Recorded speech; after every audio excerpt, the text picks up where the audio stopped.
of a different generation to lead this nation forward. Look at the way I've run this campaign. Going to the south side of Chicago, to Kensington, in the middle of Philadelphia, where traditional Republican candidates don't go. We have an opportunity to build a multi-ethnic working class majority to deliver a landslide, and I think I'm the only candidate in this race, young or old, black or white, to bring all of those voters along to deliver a Reagan 1980 revolution. We're going to do it in 2024. Same question to you, Governor. In a presidential election until 2020. I will answer that. I will answer that. 30 seconds. 30-second quick answer. You guys need to get control of this debate. Everybody's going to get Listen, we're getting control of the debate. This is a lightning round. All right, guys. So in a continuation of my breakdown of the GOP debate, I want to talk about an exchange that got really heated when it comes to the topic of the war in Ukraine.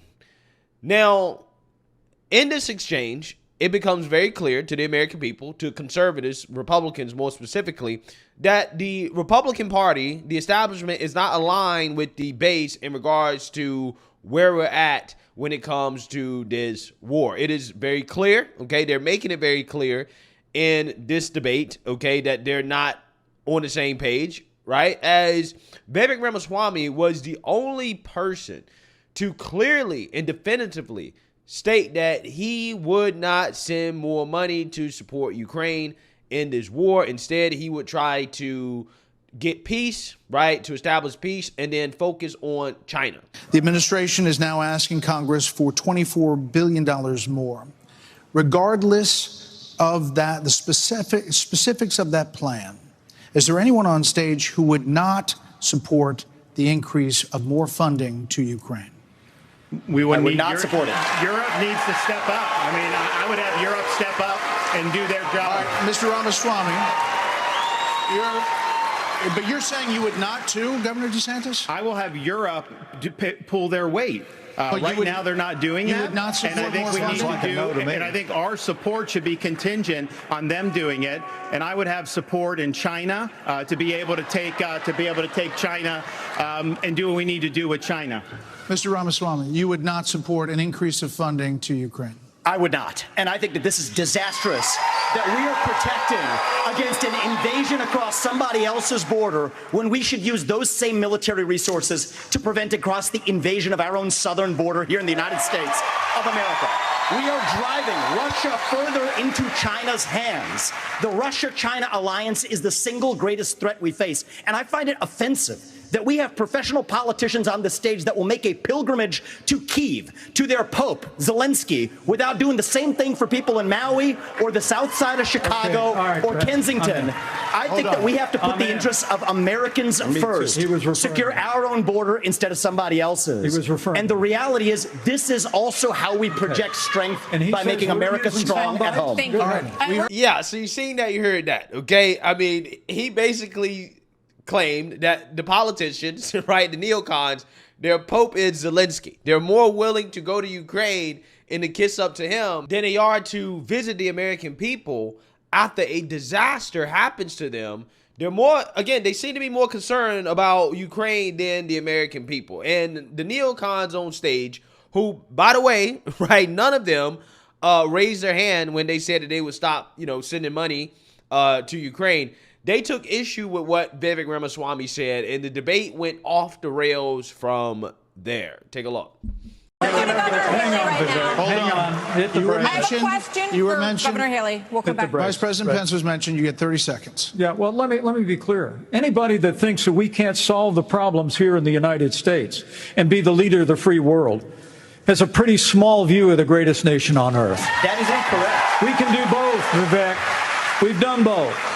We've been the leader of the free world and the arsenal of democracy for years. The Reagan Doctrine years ago made it clear. We said, if you're willing to fight the communists on your soil, we'll give you the means to fight them there so our troops don't have to fight them. Vivek, if we do the giveaway that you want to give to Putin to give him his land, it's not going to be too long before he rolls across a NATO border, and frankly, our men and women of our armed forces are going to have to go and fight him. I want to let the Ukrainians fight and drive Putin and the Russians back out into Russia. I want to just So our briefly troops address aren't gonna have Pence. to make that Vice fight. President Pence. I have a newsflash. The USSR does not exist anymore. It fell back in 1990. Did I say the real USSR? threat? You talked about the communists, and the real communists that we have to address right now have any is the idea what Vladimir Putin's aims you are? already spoke. Now I actually have something to Vladimir say. Putin has been saying he wants to reestablish the old Soviet sphere You've made of your point, influence. Vice President. Vice Now, if President you think, Pence, I'm sorry if I insulted him by calling him a communist. He is a dictator and a murderer, and the United States of America needs to stand against authoritarianism. Mr. Ramaswamy, 30 Briefly seconds. respond. The real threat we face today is communist China, and we are driving Russia further into China's arms. The Russia-China military alliance is the single greatest threat we face. Nobody in either political party is talking about it, and I am the only non-neocon on this stage who will keep us out of war. Mr. Vice President, we can't hear. Mr. Vice President, is to give Russia everything they've got. Mr. Vice President, Give them a promise that Ukraine will never be in NATO, and then somehow Mr. Vice President. China will not think about taking Taiwan. We achieve peace through strength. Mr. Vice and America President. needs to stand for freedom. okay. Said of Governor DeSantis that you didn't appreciate it when he initially called it a territorial dispute. Why? First of all, the American president needs to have moral clarity. They need to know the difference between right and wrong. They need to know the difference between good and evil. Right. When you look at the situation with Russia and Ukraine, here you have a pro-American country that was invaded by a thug. So when you want to talk about what has been given to Ukraine, less than 3.5% of our defense budget has been given to Ukraine. If you look at the percentages per GDP, 11 of the European countries have given more than the U.S. But what's really important is go back to when China and Russia held hands, shook hands before the Olympics, and named themselves unlimited partners. A win for Russia is a win for China. We have to know that. Ukraine is the first line of defense for us. And the problem that Vivek doesn't understand is he wants to hand Ukraine to Russia. He wants to let China eat Taiwan. He wants to go and stop funding Israel. You don't do that to friends. What you do instead is you have the backs of your friends. Ukraine is the front line of defense. Putin has said once Russia takes Ukraine, Poland and the Baltics are next. That's a world war. We're trying to prevent war. Look at what Putin did today. He killed Prigozhin. When I was at the UN, the Russian ambassador suddenly died. This guy is a murderer, and you are choosing a murderer over a pro-American country. First of all, Mr. Ramaswamy, you have 30 seconds. Mr. DeSantis, Nikki, I wish you well in your future career on the boards of Lockheed and Raytheon. I'm not on the boards of Lockheed and Raytheon. And Boeing came off of it, but you've been pushing this lie. You've been pushing this lie all week, Nikki. You want to go and defund Israel? You want to okay, let me address that. I'm glad you brought that up. I'm going to address each of those right now. This is the false lies of a professional politician. There you have it. Under your watch, so the reality make America less safe. You have no foreign policy experience, and it shows. And you know what? The foreign policy experience that you all have shows in the pointless wars we've gotten into. I have to address that. You know who also didn't have foreign policy experience before taking office? President Trump. And look how that worked out, right? No wars, okay? No new wars, okay? Peace in the Middle East, the Abraham Accords, which again, you know, Nikki Haley thinks that her experience dealing with foreign policy is something to be proud of, okay? When, you know, hey, people like her are the reason why we're in the situations that we're in, okay? This is why we get into pointless wars with this type of neocon mentality that, again, apparently, again, that's what a majority of these politicians think, right? That's the whole point of this video, okay? You see how passionate these politicians get about defending Ukraine, right? Look at the passion. I don't hear much passion from these politicians when it comes to issues like the economy, when it comes to the border, when it comes to crime, when it comes to any of these issues that actually affect the American people here at home. I don't hear the same type of passion. But they lost their minds. They lost their cool because Vivek Ramaswamy says, hey, look, let's try to end this war in a way that actually kind of makes sense for both sides, right?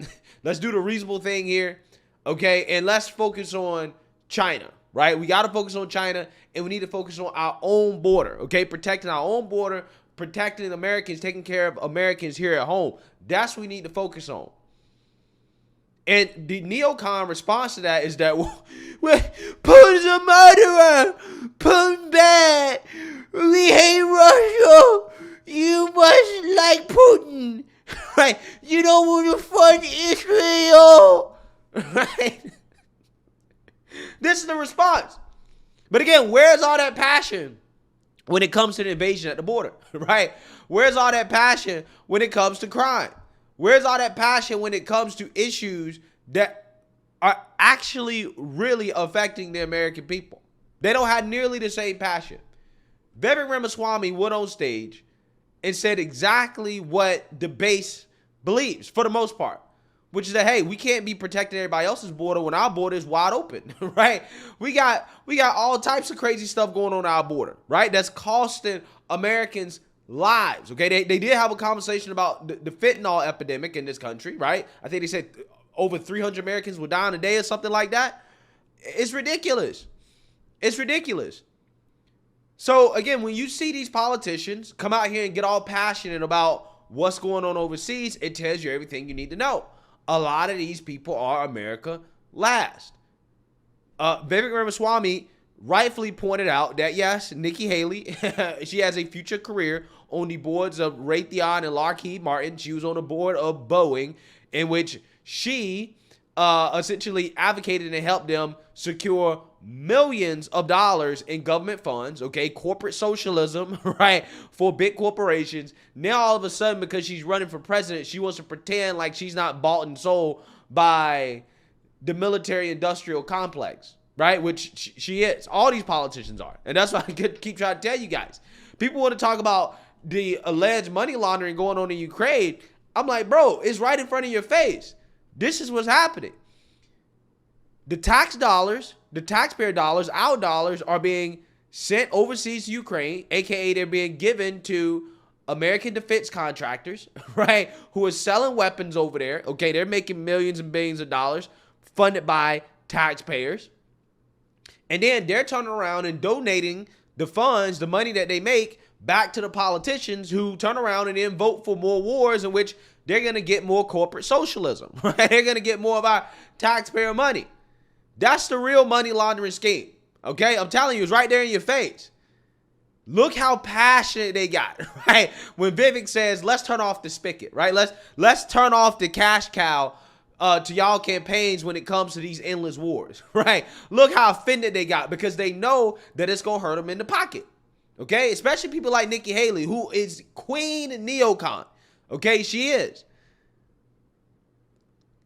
So again, you know, it's just funny how Vivek Ramaswamy, once again, why is this man rising in the polls? Why did he win the debate last night? It's because he's more in touch with the base than everybody else on stage. Everybody else on stage doesn't give a damn about what the American people feel, how their constituents feel.